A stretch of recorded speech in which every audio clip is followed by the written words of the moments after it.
So, Diane James, you've conned them if they vote to leave. Sorry? You've conned them. Oh, well, I don't think so at all. Would you mind if I take up just a slightly different point, which is that, you highlight on your screen that this is the Nissan car plant. Nissan, I believe, was one of those companies that was effectively asked by the Prime Minister to write a letter to the employees.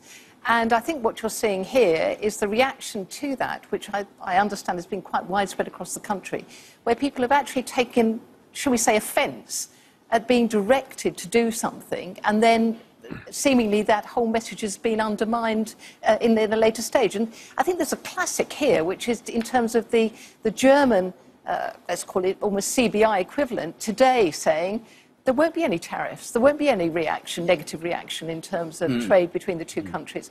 So I think people have been a lot more realistic. I don't quite agree with Angela at all on this issue about conning or trying to blame the EU.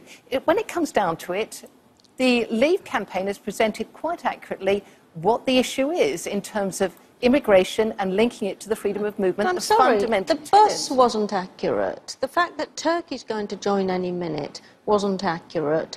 There were Leave leaflets put out which hinted very strongly that Syria and Iraq were going to join the European Union. This is a post-truth kind of campaign, and I think it's played on people's fears and it's divided the country. And I think what the Prime Minister needs to do, whatever the result is try to realise that he cannot keep imposing the worst burdens of cuts on the communities that are least able to cope with them. Werner Bogdanor, just watching the results as they've come in, do you think this is going to be a very tight-run thing tonight? It looks as though it is, doesn't it? The indications from the early results are that Leave is doing much better than one would have predicted.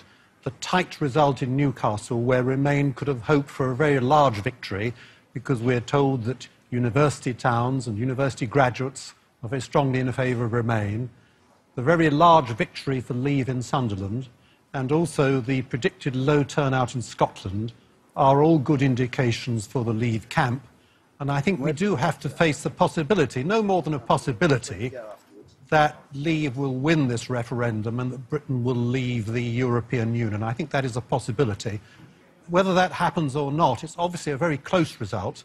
And I think one can't deny it's a real kick to the British establishment, because all three party leaders have favoured a Remain vote. Business is on the whole favoured a Remain vote. The financial leaders have favoured a Remain vote. The people have not taken their advice, so it appears.